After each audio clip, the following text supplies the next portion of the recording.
अंमळनेर शहराला नव्हे तर अंमळनेर तालुक्याला आज पूज्य साने गुरुजी, संत सखाराम महाराज असा एक सांस्कृतिक वारसा लाभलेला आहे. मात्र या अंमळनेरच्या पावनभूमीला आज जर बघितलं गेलं, राजकारण तर जाऊच द्या, परंतु विविध कारणांनी अंमळनेर नेहमी चर्चेचा विषय ठरला आहे. आज या सध्या घडीला अंमळनेरमध्ये जो वेश्या व्यवसाय सुरू झालेला आहे, याला शेकडो वर्षाची परंपरा आहे. मात्र या वेश्या व्यवसायावरनं आज अंमळनेरचं वातावरण ढवळून निघालेलं आहे. नेमकं काय वेश्या व्यवसाय, काय अंमळनेरला किती वर्षाचा इतिहास लाभलेला आहे, काय घडामोडी घडलेल्या आहेत, याबाबत आज आपण सविस्तर चर्चा करणार आहोत. अंमळनेर येथील अतिशय आदर्शमय समजल्या जाणाऱ्या साने गुरुजी महाविद्यालयाचे संदीप घोरपडे अभ्यासू व्यक्तिमत्व आज आपल्या व्यासपीठावर आहेत. आज आपण या विषयावर त्यांच्याशी आत हिजगूत करणार आहोत. सर नमस्कार. नमस्कार. तर वेश्या व्यवसाय म्हटलं गेलं की समाजामध्ये एक वेगळा दृष्टिकोन, वेगळी नजर, म्हणजे वेगळ्या अँगलने बघितलं जातं. मला सांगा, आज आपला भारत देश, म्हणजे असं म्हटलं जातं की भारत हा सांस्कृतिक वारसा आणि सांस्कृतिक म्हणजे संस्कृती जोपासल्यासारखं जगामध्ये आपल्या भारताचं नाव वेगळं आगळं वेगळं घेतलं जातं. म्हणजे सांस्कृतिक वारसा असलेलं आपलं भारत देश, म्हणजे सर्व धर्म सर्व जातींनी नटलेला आपला भारत देश गणला जातोय. त्यातल्या त्यात आपल्या भारतातला इतिहास जर बघितला तर वेश्या व्यवसायाला सुद्धा कित्येक वर्षाचा इतिहास लाभलेला आहे. नेमकं या इतिहासाबद्दल काय सांगाल?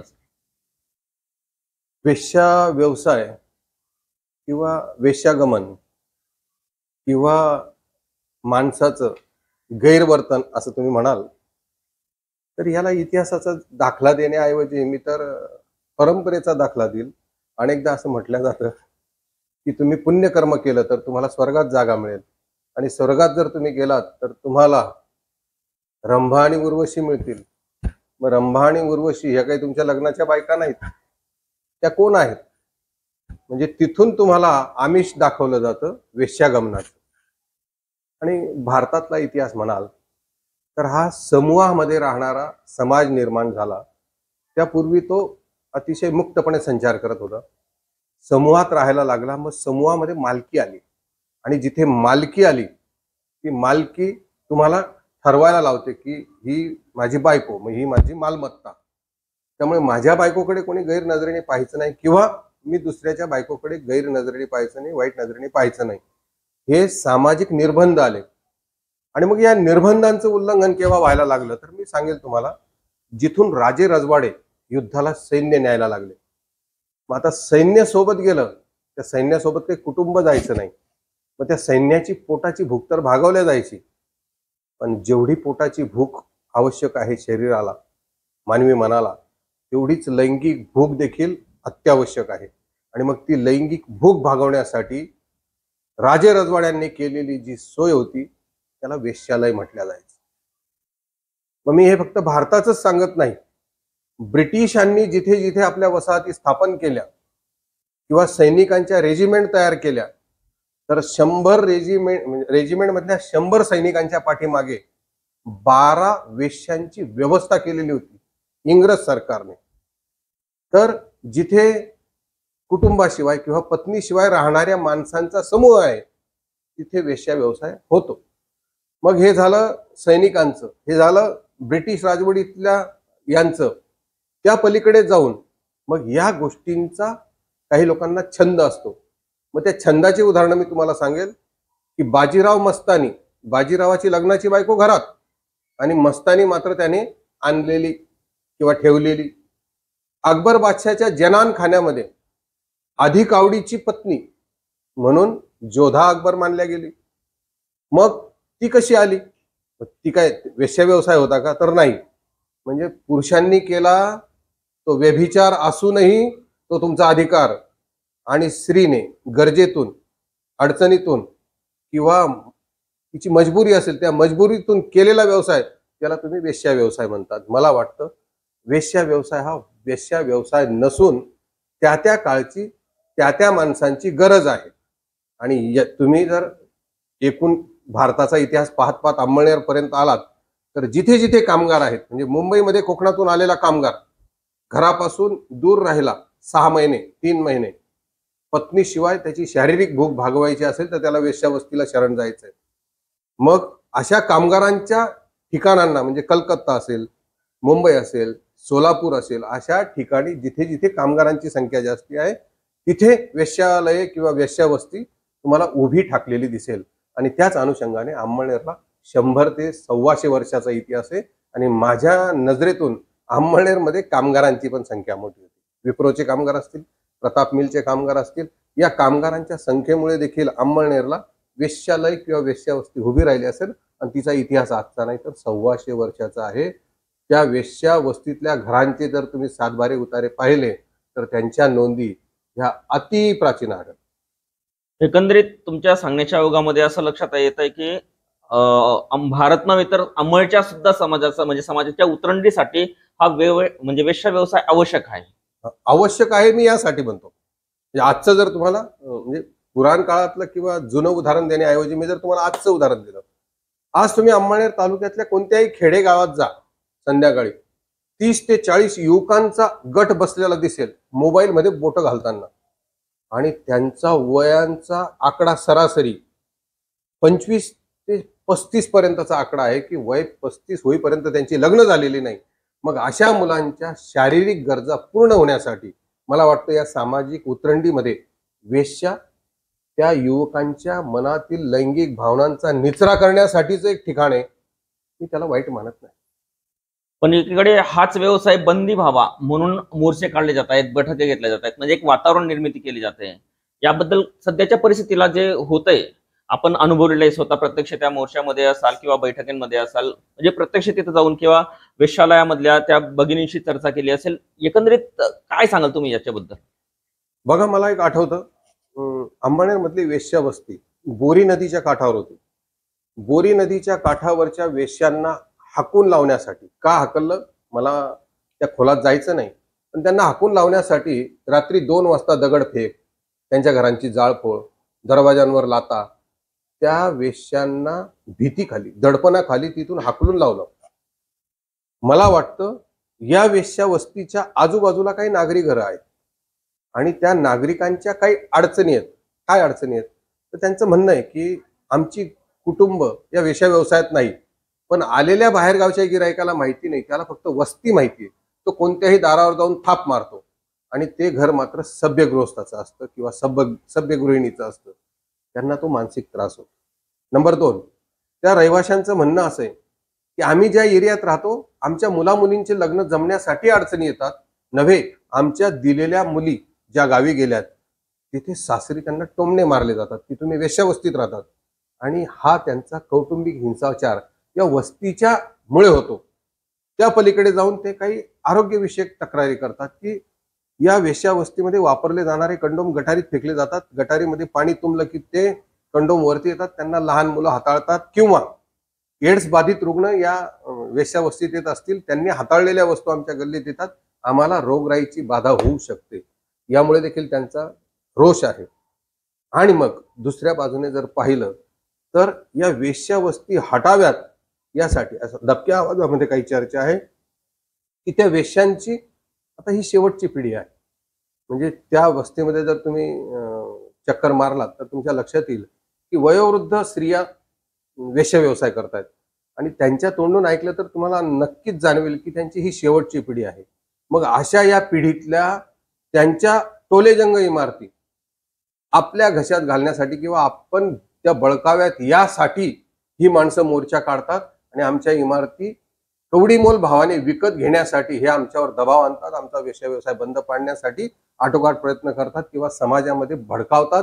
आजपर्यंत 125 वर्षात कोणत्याही कुटुंबाला आमच्याकडून त्रास झाला नाही असं वेश्यावस्तीतल्या त्या जाणकार महिलांचं म्हणणं आहे आणि त्यांनीच हा आरोप देखील केलेला आहे. दुसरीकडे जर पाहिलं की त्यांचं पण असं म्हणणं आहे की ज्या वेश्या व्यवसाय करणाऱ्या महिलांचं असं म्हणणं आहे की आमच्यामुळे समाज हा सुरक्षित आहे. कारण एकीकडे जर चित्र पाहिलं तर आज तरुण मुलगा आपणच म्हटलं की म्हणजे आणि ते पण चित्र स्पष्ट दिसतंय, 30 वर्ष होतंय, 35 वर्ष होतंय, तरी त्या तरुणाचं लग्न होत नाही. म्हणजे जशी आपल्या पोटाला भूक असते तशीच त्याची लैंगिक पण भूक असते. मग ती शमवण्यासाठी कदाचित हा वेश्या व्यवसाय हा उपयोगी ठरतोय. म्हणजेच त्यांचं एकीकडे म्हणणं आहे की आमच्यामुळे जे बलात्कार आहेत, म्हणजे समाजामध्ये जो विचार आहे तो म्हणजे बऱ्यापैकी कमी झालेला आहे असं त्यांचं म्हणणं आहे. काय सांगाल याच्याबद्दल तुम्ही? बघा, पुन्हा एकदा मी त्याच रस्त्यावरील जिथे जिथे सैन्याची छावणी पडली, तिथे तिथे त्या सैनिकाच्या अंगी असलेल्या प्रचंड ऊर्जेला युद्ध नसलं तर वाव नसतो, आणि त्याची ऊर्जा वापरण्यासाठीचा त्याचा जो उन्माद असतो तो तो रोखू शकत नाही, आणि मग अशा वेळेस तो नागरी वस्तीकडे घिरट्या घालतो.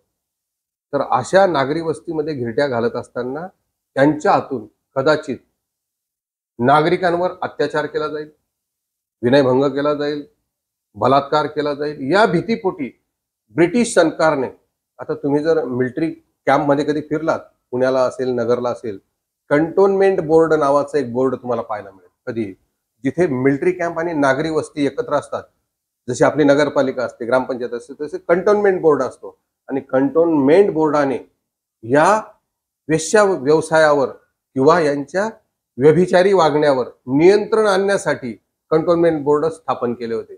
मला वाटतं प्रशासन देखील त्याच भूमिकेत आहे की एका बाजूला समाजातल्या उन्मादित तरुणांचा उन्मादाचा निचरा होण्यासाठी वेश्या व्यवसाय चालू असावा, आणि एका बाजूला वेश्यांना आरोग्यविषयक सुविधा किंवा संरक्षण विषयक सुविधा किंवा त्यांचा मूलभूत अधिकार, वय वर्ष 18 नंतर तुम्ही कोणाशीही संभोग करू शकतात, किंवा तुम्ही विवाह बाह्य संबंध ठेवायचा असेल तरी तुम्ही 18 वर्षाच्या वर असाल तर तुम्हाला सज्ञान मानले जातं.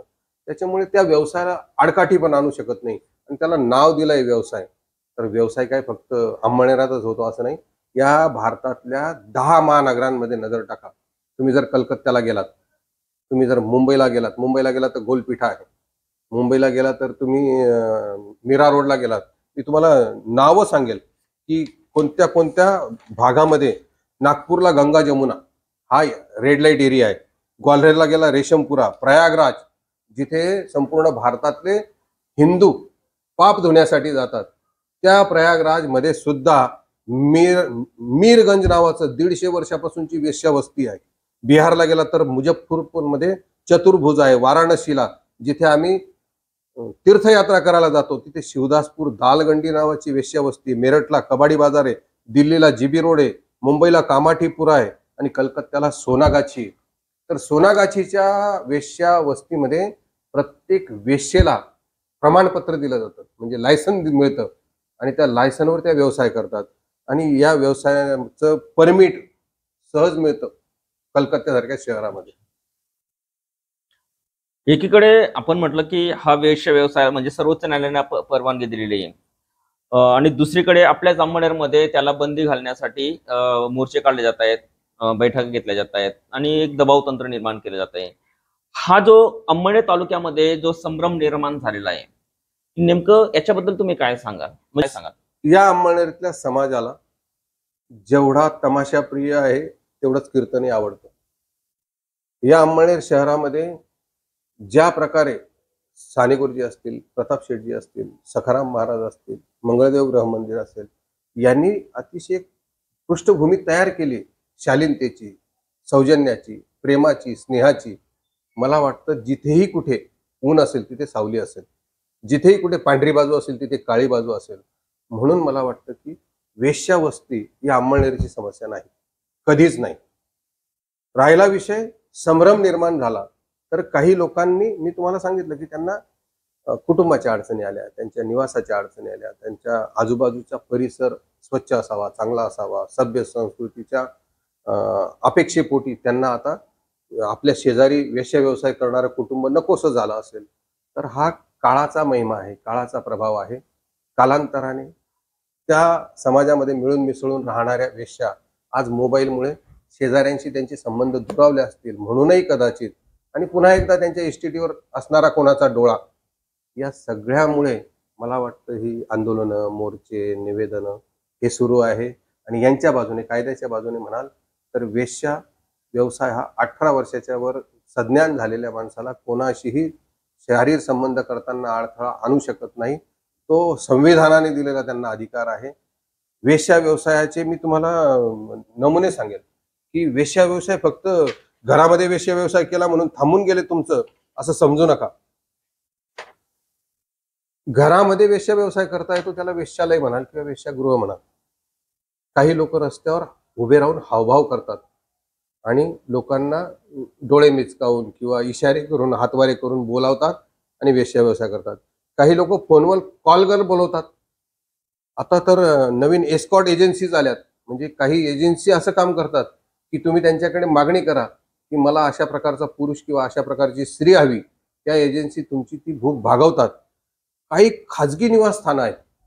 म्हणजे आता ठाण्याला एक रेड पडली, तर उच्चभ्रू वस्तीमधल्या फ्लॅटमध्ये बेडरूम भाड्याने दिला जात होता. सभ्य कुटुंबाने वेश्या व्यवसायाच्या नावाखाली नव्हे, कौटुंबिक आश्रयाच्या नावाखाली ठाण्याला बेडरूम उपलब्ध करून दिलं आणि तिथे वेश्या व्यवसाय चालायचा. स्पा आणि मसाज पार्लर तुम्ही जर पाहत असाल तर अनेक स्पा आणि मसाज पार्लर हे वेश्या व्यवसायाची उगमस्थान आहेत. नाईट क्लब काय सांगतात तुम्हाला? नाईट क्लब किंवा डिस्कोथेक जे असतात तिथं सुद्धा अनेक खोल्या रिझर्व्ह असतात. आता तर आम्ही या सोशल मीडियाच्या माध्यमातून सायबर सेक्स किंवा व्हर्च्युअल सेक्स पर्यंत पोहोचलो.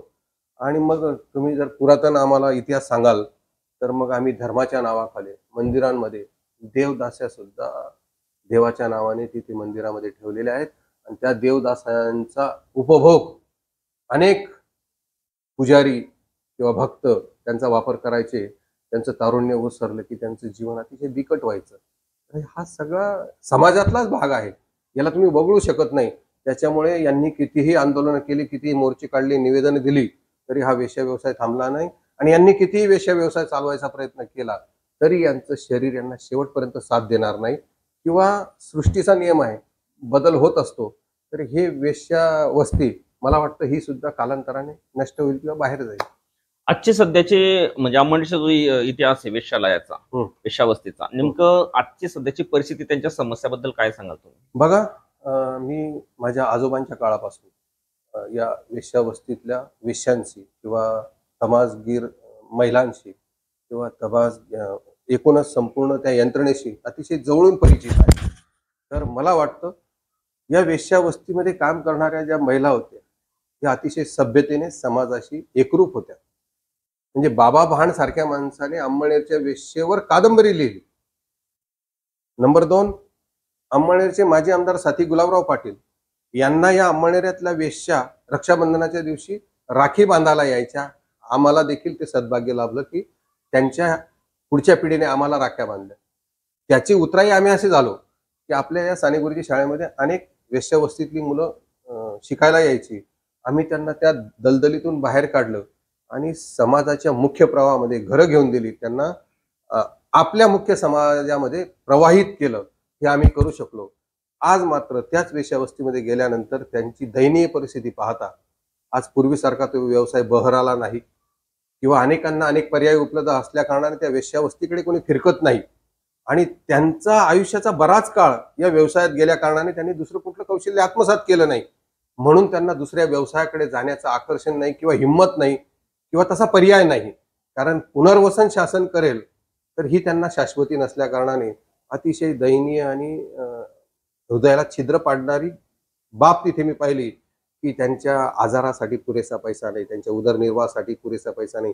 त्यांच्या कुटुंबातील जे सदस्य होते, म्हणजे पुरुष सदस्य असतील किंवा मुली असतील, त्यांची लग्न होऊन त्यांनी ते बाहेर प्रस्थापित केले त्यांना आणि स्वतः मात्र त्या दलदलीमध्ये खितपत पडलेले आहेत. अशी आजच्या अंमळनेरची वेश्यावस्तीतली दयनीय परिस्थिती आहे. या एकूणच वेश्या व्यवसायाला म्हणा किंवा या सेक्स इंडस्ट्रीला म्हणा, भारत सरकारने किंवा महाराष्ट्र सरकारने किती गांभीर्याने घेतलंय त्याचं मी एक उदाहरण सांगेन. महाराष्ट्र जिल्हा एड्स नियंत्रण सोसायटी जी आहे, MDACS किंवा नॅको राष्ट्रीय एड्स नियंत्रण सोसायटी किंवा कलकत्त्यातली सुमनवा समिती, तर या लैंगिक क्षेत्रामध्ये काम करणाऱ्या ज्या सेक्स वर्कर आहेत, महिला कामगार आहेत, तर त्यांच्यासाठी संघटना आहे त्यांच्या हक्काचे लढे देण्यासाठी. तर त्यांची नोंदणी संख्या जर मी तुम्हाला सांगितली, म्हणजे त्यातल्या त्यात अधिक जाणकार असलेल्या 65,000 सदस्य आहेत त्यांचे. दुसऱ्या बाजूचा मी 1997चा अहवाल सांगतो, मी आताचा नाही सांगत. महिला व बाल विकास मंत्रालयाचा अहवाल आहे. 30 लाख महिलांची उपस्थिती सेक्स वर्कर म्हणून नोंदलेली आहे. तुम्ही जर मराठवाड्यातल्या दैन्याची, दारिद्र्याची सीमारेषा पाहिली तर आपली पोटची पोरगी वेश्या व्यवसायासाठी 1 ते 1.5 लाखामध्ये विकल्या जाते. आणि ही संख्या 1997ची संख्या 2004 पर्यंत 50% वाढलेली आहे. आज मी 2025 मध्ये तुमच्या समोर बसलोय. मला वाटतं हा सहज मार्गाने उपलब्ध होणारा पैसा अनेकांना भुरळ घालतोय. सामान्य नागरिकांना जर मतदान करण्यासाठी 2,000 रुपयाची भुरळ पडत असेल, मला वाटतं संसार चालवण्यासाठी शानोशौकत म्हणजे आपलं आरामदायी जीवन जगण्यासाठी जर कोणाला या मार्गाने सहज पैसा उपलब्ध होत असेल, तर वेश्या व्यवसाय थांबणं अशक्य आहे असं मला वाटतं. एकंदरीत आज आपण बघितलं की वेश्या व्यवसाय समाजासाठी किती म्हणजे आवश्यक आहे आणि दुसरीकडे जे मोर्चे वगैरे काढले जातात की वेश्या व्यवसाय बंदीसाठी जे काही वातावरण निर्मिती केली जाते याचा समतोल आज आपल्या मुलाखतीतून स्पष्ट झालेला आहे. जी महादर्पण तर्फे आपल्याकडनं खूप खूप शुभेच्छा. धन्यवाद. Thank you.